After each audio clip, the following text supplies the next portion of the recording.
Hello everyone, welcome back to my channel. So today we are going to discuss regarding valvular disorder. So before starting the disease क्या क्या होते हैं valves में, उससे पहले हमें टोटल वेल्व्स पता होने चाहिए कितने वेल्व्स प्रेजेंट है. सो देखो हमारे पास टोटल कितने वेल्व्स है. फर्स्ट ऑफ ऑल हमारा राइट एट्रियम है, ये हमारा राइट एट्रियम है.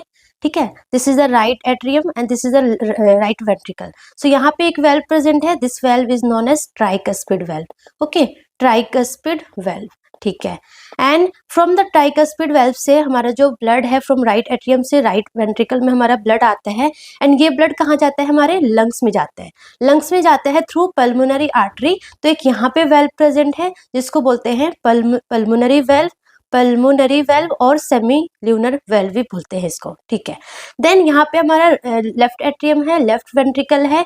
फ्रॉम पल्मोनरी वेन से हमारा जो ब्लड है वो कहाँ आता है, हमारा लेफ्ट एट्रियम में आता है. ठीक है, एंड देन लेफ्ट एट्रियम से जो ब्लड है वो कहाँ आता है, वो हमारा आता है हमारा लेफ्ट वेंट्रिकल में थ्रू अ बाइकस्पिड वेल्व. यहाँ पे जो वेल्व प्रेजेंट है उसको क्या बोलते हैं, बाइकस्पिड वेल्व और mitral valve. Okay, mitral valve और बाइकस्पिड वेल्व. ठीक है, देन ब्लड कहाँ आता है, हमारा लेफ्ट वेंट्रिकल में आया. लेफ्ट वेंट्रिकल से ब्लड कहाँ जाएगा, ऑर्टा में जाएगा थ्रू ऑर्टिक वेल्व. किसके through, through aortic valve.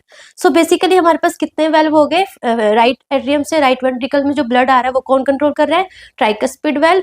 And जो हमारा राइट एट्रियम वेंट्रिकल में जो ब्लड है वो हमारा पल्मोनरी आर्टरी में जाएगा थ्रू अ पल्मोनरी वेल्व. उसके बाद हमारा जो ब्लड है वो पल्मोनरी वेन से हमारा लेफ्ट एट्रियम में आएगा, लेफ्ट एट्रियम से लेफ्ट वेंट्रिकल में आएगा थ्रू बाइकस्पिड वेल्व और mitral valve.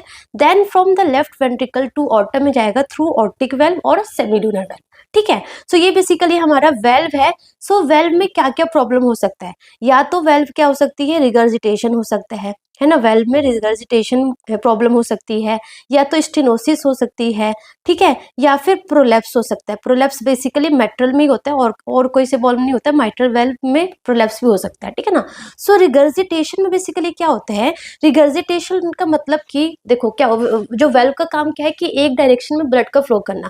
Like from right atrium से राइट वेंट्रिकल में जब ब्लड आ रही है, सो वेल्व ओपन होगी, एक डायरेक्शन में ब्लड आ जाएगी, देन वो क्लोज हो जाएगी सो दैट राइट वेंट्रिकल में जो ब्लड आ गई वो वापस से राइट एट्रियम में ना जाए. यही वेल्व का काम है, एक डायरेक्शन में ब्लड का फ्लो करना. ठीक है, but because of any reason क्या हुआ, रिगर्जिटेशन में जो वेल्व है ना वो जो क्लोज होना चाहिए था वो प्रॉपर क्लोज नहीं हो पा रही है, थोड़ा ओपन रह रही है. सो जिसकी वजह से क्या हो रहा है, थोड़ा सा ब्लड जो है वापस से बैकवर्ड फ्लो हो जा रहा है. ठीक है ना. सो रिगर्जिटेशन में जो वेल्व है प्रॉपर क्लोज नहीं हो पा रही है ना, वेल्व प्रॉपर क्लोज नहीं हो रही है. सो जो ब्लड है वो क्या हो रही है, बैक फ्लो हो रहा है. ब्लड का क्या हो रहा है, बैक फ्लो हो रहा है. That is the regurgitation, blood regurgitate हो रही है. ठीक है ना.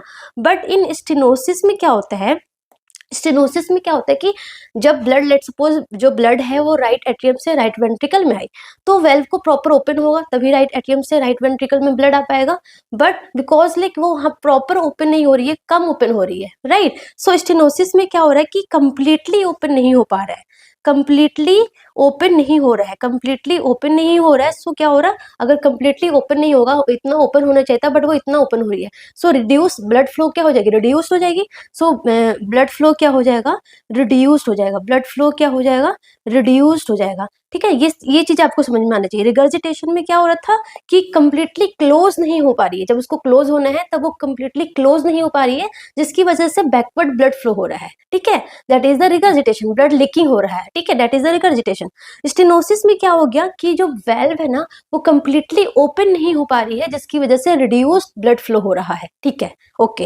एंड प्रोलैप्स में क्या होता है, प्रोलैप्स में क्या होता है, जो वेल्व है ना वो प्रोलैप्स हो जाती है इनटू द लेफ्ट. बेसिकली जो प्रोलैप्स है ना वो बेसिकली माइट्रल वेल्व में होता है.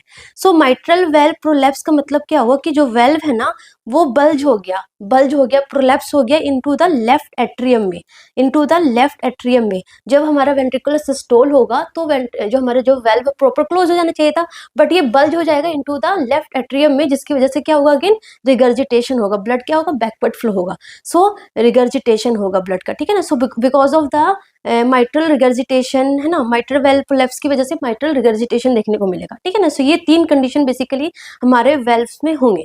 सो coming to the valvular disorder, so हम फर्स्ट पढ़ेंगे फर्स्ट जो हम डिसऑर्डर पढ़ेंगे that is the mitral valve prolapse के बारे में पढ़ेंगे, ठीक है ना। सो उससे पहले हम माइट्रल वेल्व के बारे में थोड़ा सा देख लेते हैं। So as you can see in this picture, देखो हमारा जो माइट्रल वेल्व है उसको हम बाइकस्पिड वेल्व भी बोलते हैं क्योंकि दो कस्प होते हैं।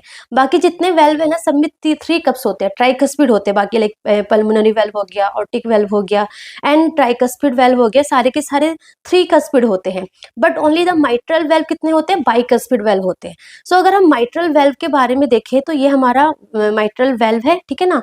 सो ये हमारा एन्युलस रिंग है, एन्युलस है, ठीक है। एंड ये दिस इज वेरी इंपॉर्टेंट, ये हमारा क्या है, दिस इज हमारा कॉर्डेट टेनिडे। कॉर्डेट टेनिडे क्या है, it is nothing, it is a kind of fibrous thread है। आप ऐसे समझ सकते हो, it is a kind of fibrous thread. Parachute जो होता है ना, जो पकड़ के रखता है स्ट्रिंग, वही है, जो कि पेपिलरी मसल, जो हमारे वेंट्रिकल में जो पेपिलरी मसल है उससे कनेक्टेड है ना। दैट इज द कॉर्डेट टेनिडे, जो टाइट करके रख रहा है हमारा ये जो हमारा वेल्व है उसको टाइट करके रख रहा है ना। सो दैट वो जो हमारा वेल्व है वो वेंट्रिकल्स एट्रियम में जाके प्रोलैप्स ना हो जाए, तो प्रॉपर टाइट करके रख रहा है।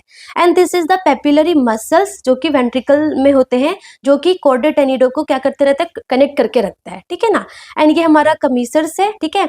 एंड हमारा ये हमारा प्रॉपर वेल्व का स्ट्रक्चर हो गया, ठीक है ना। सो इन माइट्रल वेल्व प्रोलैप्स में क्या हो रहा है, माइट्रल वेल्व प्रोलैप्स में क्या हो रहा है कि माइट्रल वेल्व लिफलेट बल्ज, जो माइट्रल वेल्व की जो लिफलेट्स है ना वो क्या हो रही है, बल्ज हो जाएगी, किसके अंदर, राइट एट्रियम के अंदर, कब, ड्यूरिंग सिस्टोल, ठीक है ना। सो माइट्रल वेल्व लिफलेट बल्ज और prolapse back into the left atrium during ventricular systole instead of closing tightly.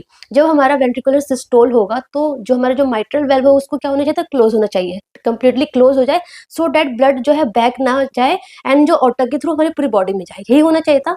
But यहाँ पे क्या हो रहा है कि जो माइट्रल वेल्व है ना वो प्रोलैप्स हो जाती है इनटू द लेफ्ट एट्रियम में, क्योंकि माइट्रल वेल्व कहाँ पे है, लेफ्ट एट्रियम और लेफ्ट वेंट्रिकल के बीच में।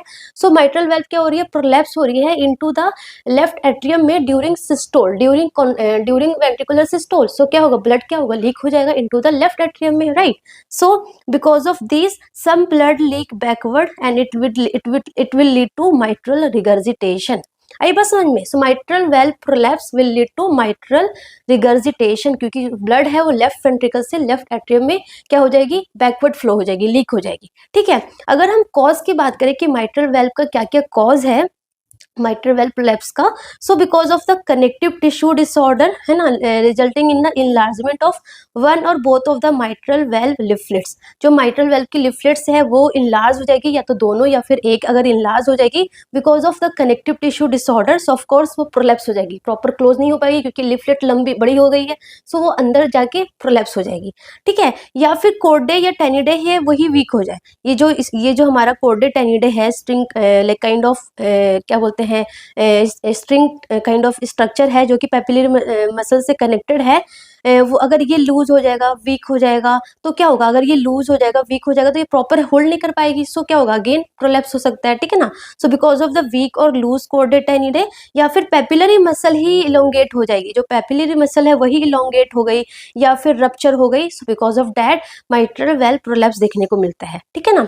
अगर हम क्लिनिकल फीचर्स की बात करें कि क्या क्या इसमें प्रॉब्लम देखने को मिलेगा, so most of the time क्या है, पेशेंट एसिम्प्टोमेटिक होगा, इतना कुछ खास फर्क नहीं पड़ता है। बट अगर कुछ सिम्टम्स प्रेजेंट होगा तो बेसिकली क्या क्या सिम्टम्स होगा, पेशेंट को ना क्या होगा, बेसिकली यहाँ पे क्या हो रहा है कि वेल्व क्या हो गया, प्रोलैप्स हो गई है, फ्लॉपी वेल्व से लेफ्ट एट्रियम में क्या बोलते हैं, प्रोलैप्स हो गई है। बिकॉज ऑफ दैट ब्लड जो है वो लीक हो रही है लेफ्ट एट्रियम में। अब ब्लड जो है लीक हो रही है इनटू द लेफ्ट एट्रियम में, बल्कि क्या होना चाहिए था, ड्यूरिंग सिस्टोल लेफ्ट वेंट्रिकल में जो ब्लड आया वो हमारा ऑर्टर के थ्रू बॉडी में जाना चाहिए था। But because of floppy valve, because of the prolapse valve, कुछ ब्लड जो है लेफ्ट वेंट्रिकल से लेफ्ट एट्रियम में लीक हो रही है। सो लीक हो रही है तो थोड़ा तो ब्लड आगे कम जाएगा ना, हमारे ऑर्टर के थ्रू जो सिस्टमिक सर्कुलेशन में ब्लड कम जाएगा, सो मतलब कि क्या होगा, कार्डियक आउटपुट कम हो जाएगा। So because of the cardiac output कम हो गया, first is cardiac output, first क्या हुआ, कार्डियक आउटपुट कम हुआ। क्यों कम हुआ, क्योंकि हमारा लेफ्ट वेंट्रिकल से ऑर्टर में प्रॉपर ब्लड नहीं गया, थोड़ा सा लीक हो गया, ठीक है। सो कार्डियक आउटपुट कम हुआ। सेकंड रीजन क्या होगा, सेकंड क्या प्रॉब्लम हो सकती है कि हमारा लेफ्ट एट्रियम में आया, और वो लेफ्ट एट्रियम में ब्लड आया, सो लेफ्ट एट्रियम में ब्लड रहेगा, सो लेफ्ट एट्रियम में ब्लड रहेगा, सो पल्मोनरी वेन से वापस और ब्लड नहीं आ पाएगी, सो पल्मोनरी कंजेशन होगा, पल्मोनरी जो हमारा लंग्स में है वहां पे सारा फ्लूइड इकट्ठा हो जाएगा, सो पल्मोनरी कंजेशन देखने को मिलेगा। सो दो प्रॉब्लम बेसिकली मिलेगा, एक तो हमारा कार्डियक आउटपुट आउटपुट कम हो जाएगा, एंड दूसरा हमारा पल्मोनरी कंजेशन होगा। तो सिम्टम्स जो होगा ना वो वैसे ही होगा, कार्डियक आउटपुट कम होगा तो वीकनेस होगा, फटीग होगा, क्या बोलते हैं लाइट हेडनेस होगा क्योंकि कम ब्लड जा रहा है हमारे ब्रेन को, है ना, डिजीनेस सा होगा, सिनकोप होगा, ये सारा सिम्टम्स देखने को मिलेगा। एंग्जाइटी भी होती है, पैल्पिटेशंस होगा, एंड कुछ हमारे पल्मोनरी कंजेशन वाले सिम्टम्स होंगे, जैसे कि हमारा लाइक डिस्पनिया और एक्सर्शन हो गया, शॉर्टनेस ऑफ ब्रेथ हो गया, है ना, ऑर्थोपनिया हो गया। तो ये सिम्टम्स देखने को मिलेगा, ठीक है ना।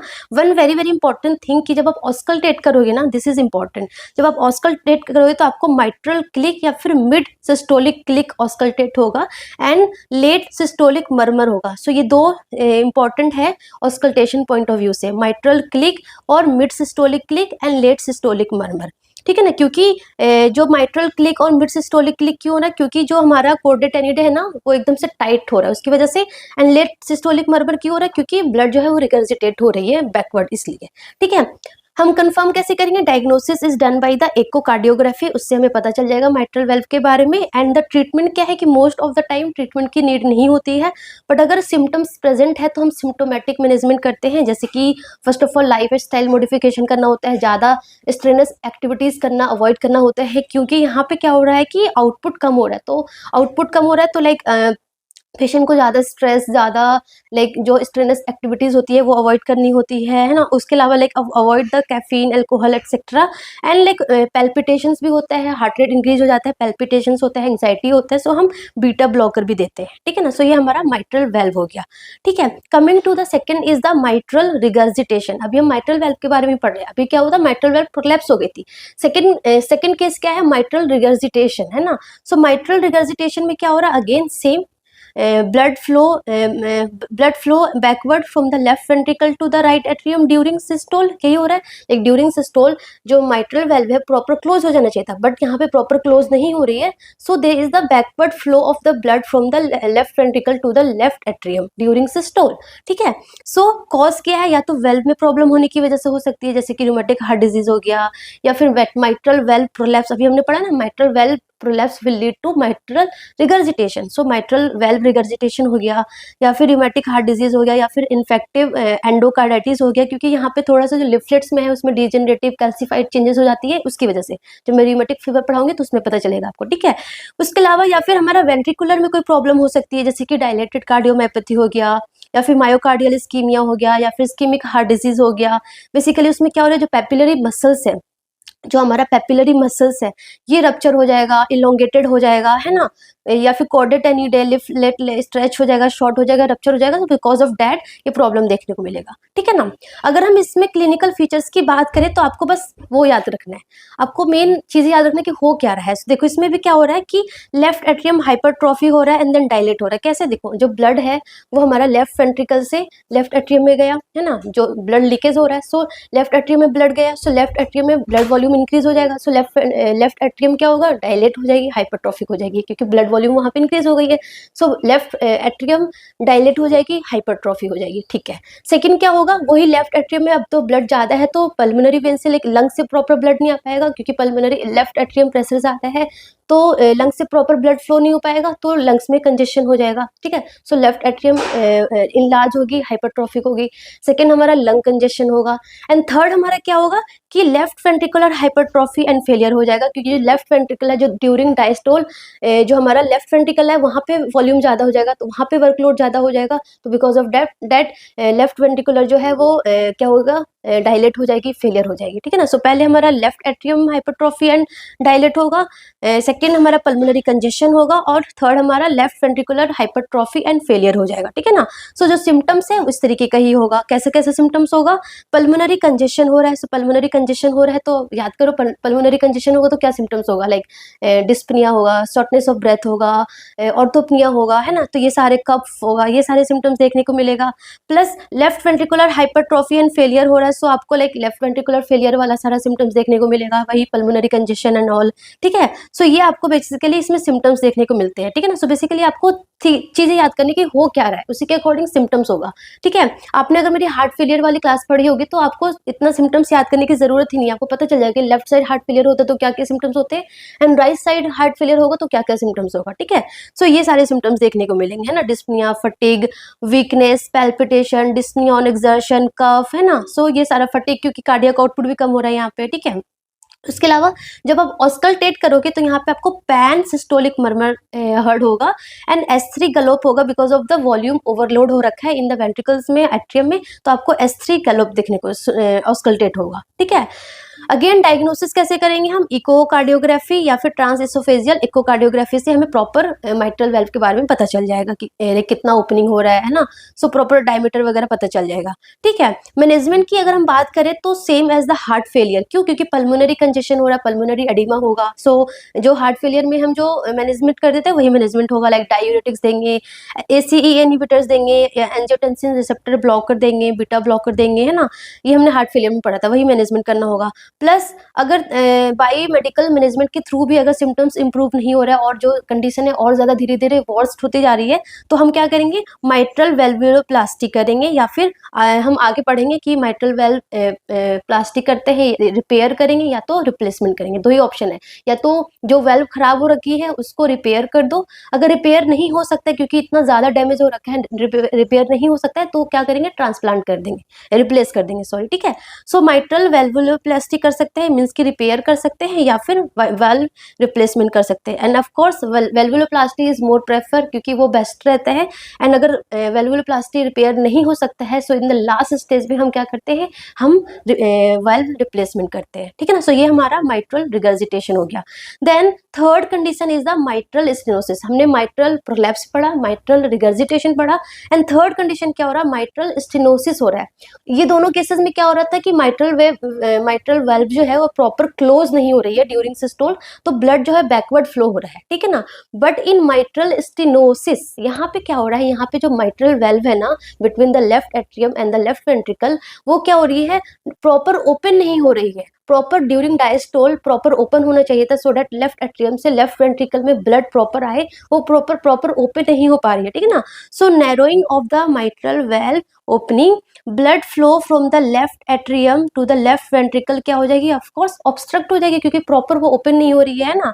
सो लेफ्ट एट्रियम क्या करेगा, हार्ड वर्क करेगा, so become enlarge and hypertrophy हो जाएगी, है ना। सो मतलब कि क्या हो रहा है कि लेफ्ट एट्रियम और लेफ्ट वेंट्रिकल में जो वेल्व है, mitral valve, that is not open properly, proper open नहीं हो रही है, so blood proper left atrium से लेफ्ट वेंट्रिकल में नहीं आया, सो लेफ्ट एट्रियम में ब्लड ज्यादा है, सो left atrium enlargement and hypertrophic होगा, एंड वही ब्लड हमारे लंग्स से प्रॉपर फिर नहीं आ पाएगा, है ना, क्योंकि लेफ्ट एट्रियम प्रेशर ज्यादा है तो लंग्स कंजेशन होगा, है ना। सो सेम ही सब जगह होगा ना। So left atrium has to work harder, become enlarge and pressure back up into the lungs, so lung congestion देखने को मिलेगा, ठीक है ना। एंड कॉज की अगर हम बात करें, so rheumatic endocarditis is the most common cause, ठीक है। सो बेसिकली क्या हुआ, माइट्रल वेल्व नैरोज हुई, less blood enter into the left ventricle, so क्या हो गया, कार्डियक आउटपुट कम होगा। आई बात समझ में, मतलब कि लेफ्ट एट्रियम से लेफ्ट वेंट्रिकल में प्रॉपर ब्लड नहीं आया, सो लेफ्ट वेंट्रिकल से हमारा ऑटम में भी ब्लड कम जाएगा, सो क्या होगा, कार्डियक आउटपुट कम होगा।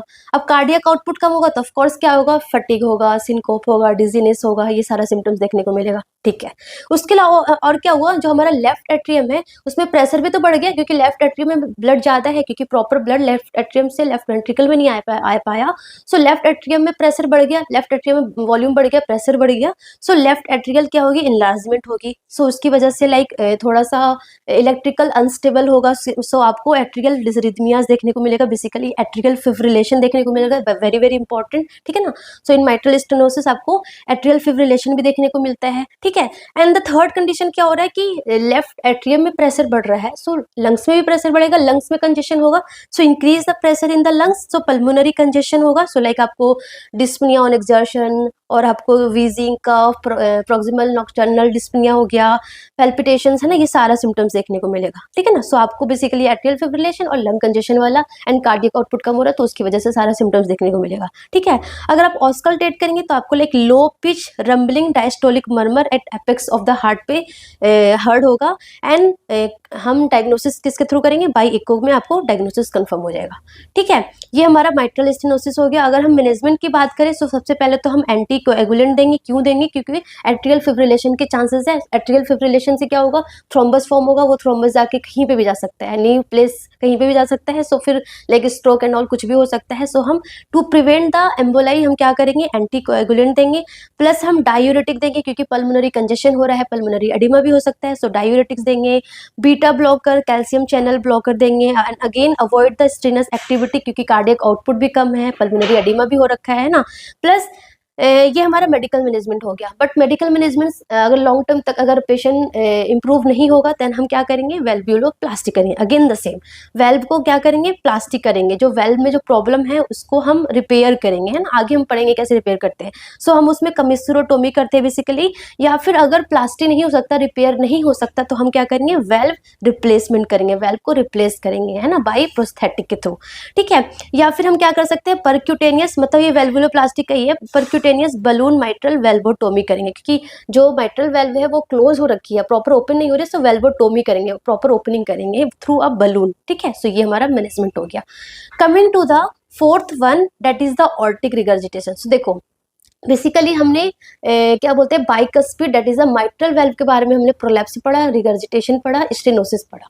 Then we are studying regarding aortic valve, aortic regurgitation and aortic stenosis. So basically हम ट्राइकस्पिड और पल्मोनरी वेल्व के बारे में नहीं पढ़ रहे बिकॉज जो वेल्व है ना, जो मोस्ट ऑफ द जो कॉम्प्लिकेशन है ना, that is because of the ज़्यादा कॉम्प्लिकेशन या ज़्यादा जो प्रॉब्लम होती है ना, that is the mitral valve और हमारा ऑर्टिक वेल्व में प्रॉब्लम होने की वजह से होती है। ट्राइकस्पिड और क्या बोलते हैं, पल्मोनरी वेल्व में इतना प्रॉब्लमेटिक नहीं होती है, इसलिए हम जो पढ़ रहे हैं that is about aortic valve और हम माइट्रल वेल्व के बारे में पढ़ रहे हैं, ठीक है ना। So now we are going to discuss regarding aortic regurgitation. So aortic valve कहाँ पे था, हमारा लेफ्ट वेंट्रिकल और ऑर्टा के बीच में था। लाइक लेफ्ट वेंट्रिकल से हमारा ऑर्टा में जो ब्लड जा रहा था वो कौन कंट्रोल कर रहा था, थ्रू अ ऑर्टिक वेल्व, ठीक है ना, ऑर्टिक वेल्व। सो इसमें क्या होगा, रिगर्जिटेशन मतलब कि वो प्रॉपर क्लोज नहीं हो पा रहा है, प्रॉपर क्लोज नहीं हो पा रहा है। सो ब्लड जो है वो लीक होगा from the otter into the left ventricle, ठीक है ना।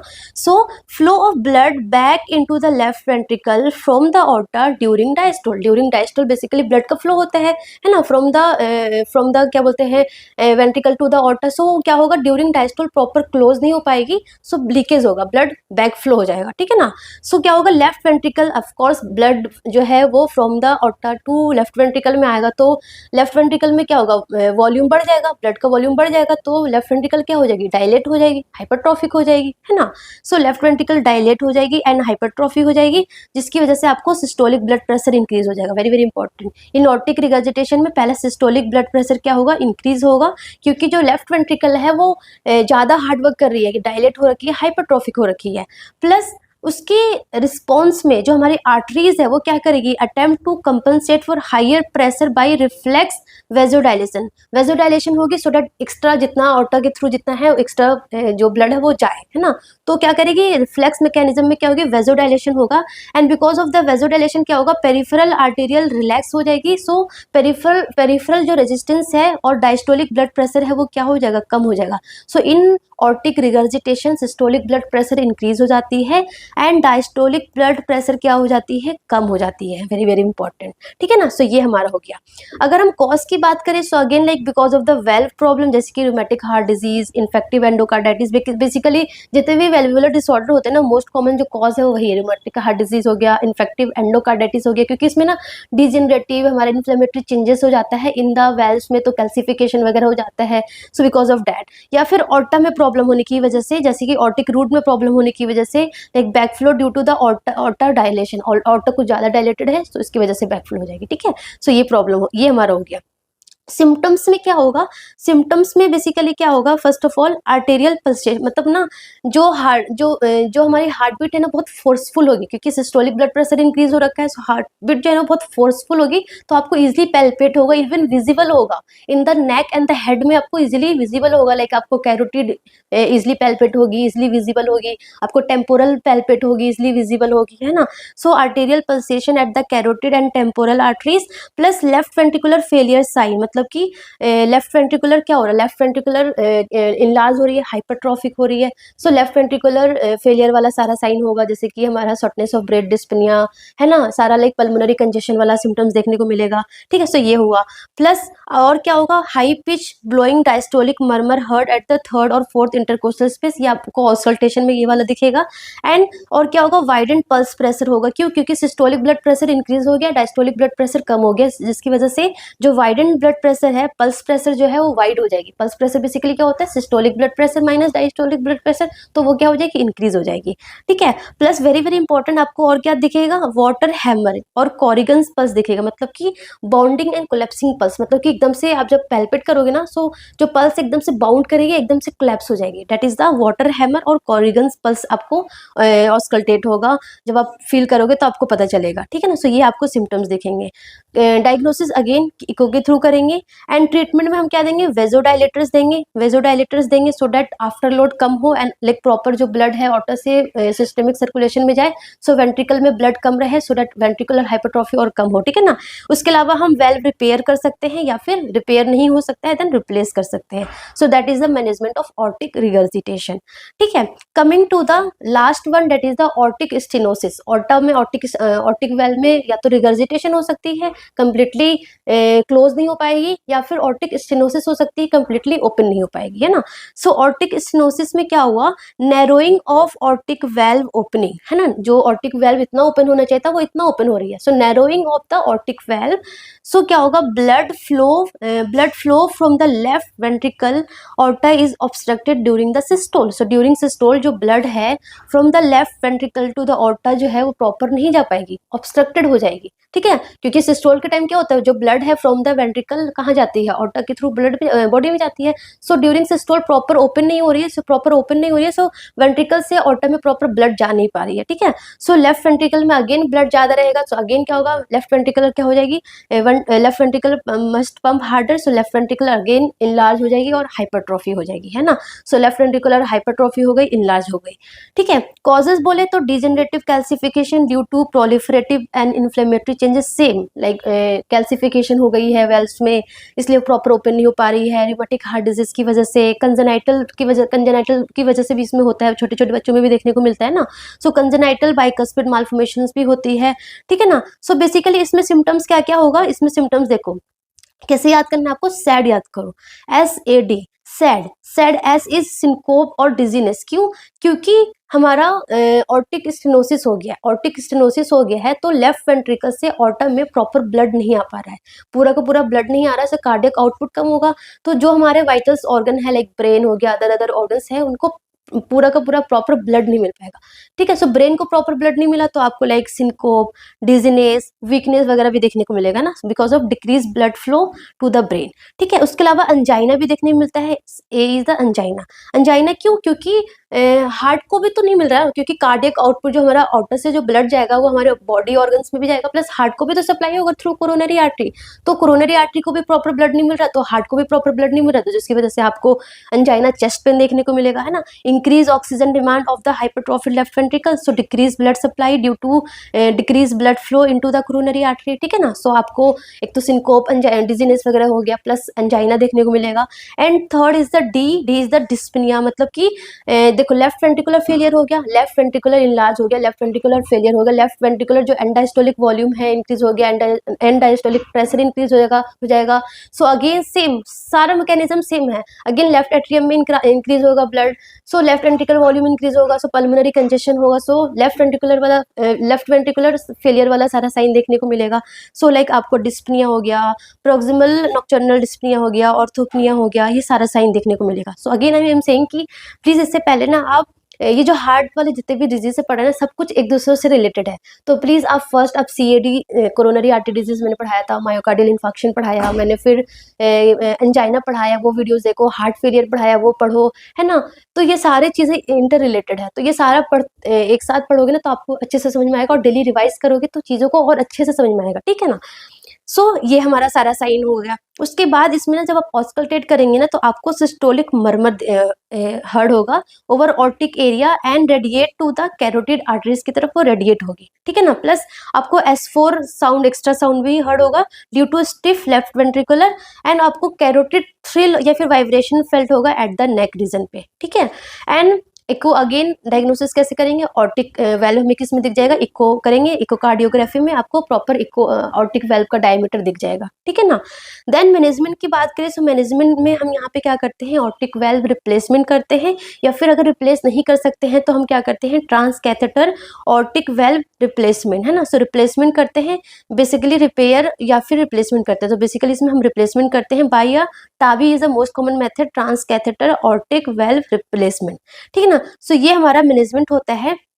सो हमने सारे जितने भी हमने डिसऑर्डर पढ़ लिए वेल्वुलर, लाइक माइट्रल प्रोलैप्स हो गया, माइट्रल रिगर्जिटेशन हो गया, माइट्रल स्टेनोसिस हो गया, aortic regurgitation and aortic stenosis हो गया। सो सब में हमने क्या पढ़ा, या तो हम वेल्व को रिपेयर करेंगे, रिपेयर नहीं हो पाएगा तो हम क्या करेंगे, रिप्लेस करेंगे, ठीक है ना। So first is the repair में हमारा वेल्वुलोप्लास्टी होता है। वेल्वुलोप्लास्टी का मतलब कि रिपेयरिंग ऑफ द वेल्व। अब वेल्व को जो रिपेयर करेंगे बहुत सारे मेथड्स है, लाइक कमिसरोटोमी है।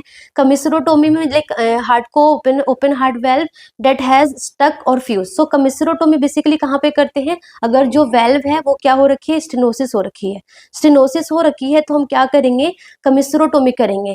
जो हार्ट की जो वेल्व है वो स्टक हो गई है या फ्यूज हो गई है, सो उसको प्रॉपर ओपनिंग करेंगे, है ना। सो कमिसरोटोमी अगेन लाइक क्लोज्ड कमिसरोटोमी हो सकती है, या फिर बलून के थ्रू कर सकते हैं ना, बलून वेल्वोटोमी, है ना, जिसमें हम क्या करेंगे, balloon catheter basically femoral artery से हम डालते हैं, एंड उसको हम क्या करते हैं, stretch and open the fuse valve leaflet. As you can see in this picture, हमने कैथेटर डाला, कैथेटर कंटेनिंग बलून, एंड वो हमारा माइट्रल वेल्व के पास आया, फ्यूज वेल्व थी, उसको आके बलून ने क्या किया, ओपन कर दिया, ठीक है ना। सो इसको हम बोलते हैं बलून वेल्वोटोमी। बलून के थ्रू वेल्व को क्या कर दिया, ओपनिंग कर दिया in the case of stenosis के कंडीशन में, ठीक है ना। ये तो हमारा क्लोज्ड हो गया, क्लोज कमिसरोटोमी, या फिर इसको बलून वेल्वोटोमी भी बोलते हैं, जो बलून वाला कैथेटर जाता है अंदर। सेकेंड है हम जो कमिसरोटोमी है वो हम ओपन कमिसरोटोमी भी करते हैं, जिसमें प्रॉपर हम like during open heart surgery पूरा ओपन करते हैं, एंड जो भी वेल्व्स है वो फ्यूज हो रखी थी उसको प्रॉपर कट वगैरह सेपरेट वगैरह करते हैं, एंड देन एजेस को सूचर वगैरह करते हैं। सो ये प्रॉपर होता है ओपन कमिसरोटोमी में, ठीक है ना। सेकंड हम क्या कर सकते हैं, सेकंड हम करते हैं एन्यूलोप्लास्टी, मतलब कि जो हमारा एन्यूलोप्लास्टी में क्या करते हैं कि fixing and tightening of the annulus ring. Basically जो एन्यूलोप्लास्टी है ना वो हम रिगर्जिटेशन में करते हैं, जो वेल्व जो है प्रॉपर क्लोज नहीं हो पाती है, सो इन दैट कंडीशन में हम एन्यूलोप्लास्टी करते हैं, या तो हम रिंग लगा देते हैं या तो हम सूचर के थ्रू करते हैं। As you can see in this picture, यहाँ पे क्या कर दिया, एक बैंड लगा दिया है ना, बैंड लगा दिया, या फिर रिंग बोल सकते हो आप, या फिर सूचरिंग कर देते हैं, जो एक्स्ट्रा प्रॉपर क्लोज नहीं हो रही थी, जो एक्स्ट्रा है उसको प्रॉपर क्लोज करने के लिए रिंग लगा देते हैं या फिर सूचर्स कर देते हैं ना। सो दैट इज द एन्यूलोप्लास्टी कर देते हैं, ठीक है ना।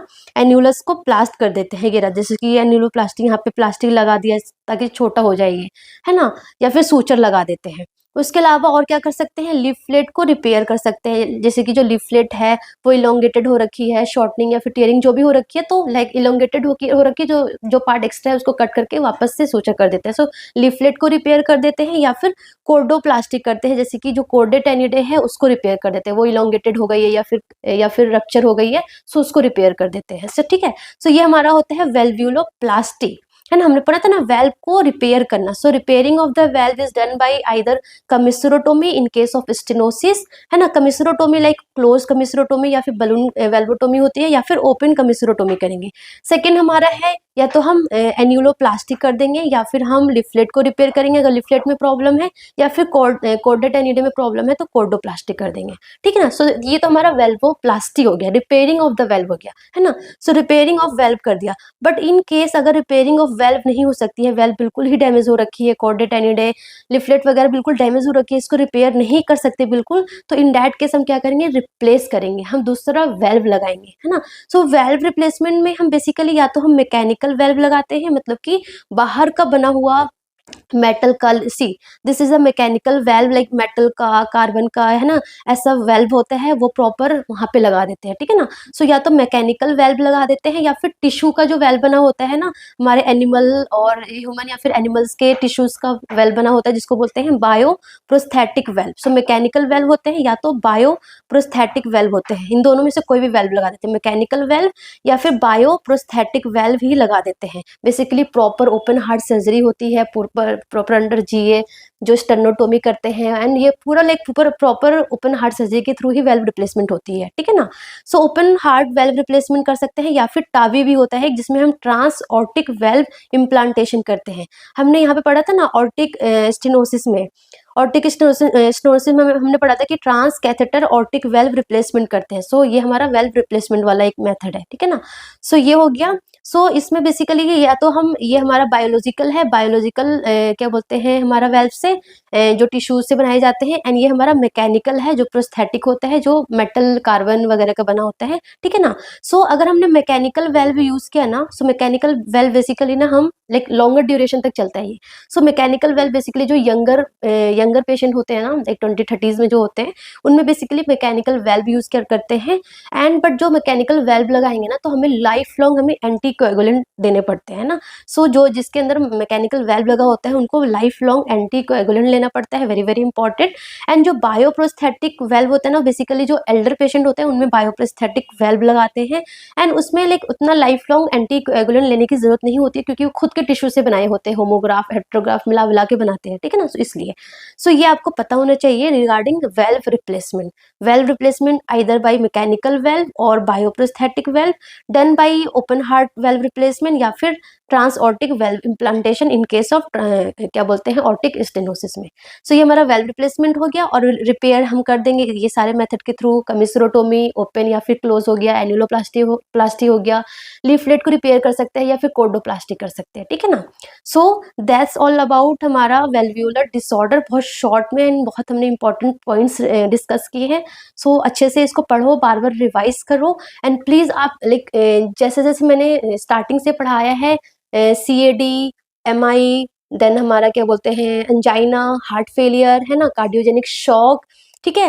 देन हमारा ये वाला टॉपिक हो गया वेल्वुलर डिसऑर्डर। तो सब लाइन वाइज पढ़ो तो चीजें अच्छे से समझ में आएगा, अच्छे से प्रॉपर नोट्स बनाओ, अगेन रिवाइज करो, रिवाइज अगेन एंड अगेन, तो चीजें आपको एकदम अच्छे से समझ में आएगी, अच्छे से आप एग्जाम में जो भी इससे रिलेटेड MCQ आएगा आप इजिली अटेम्प्ट कर पाओगे, ठीक है। So that's all about today, thank you so much, all the best.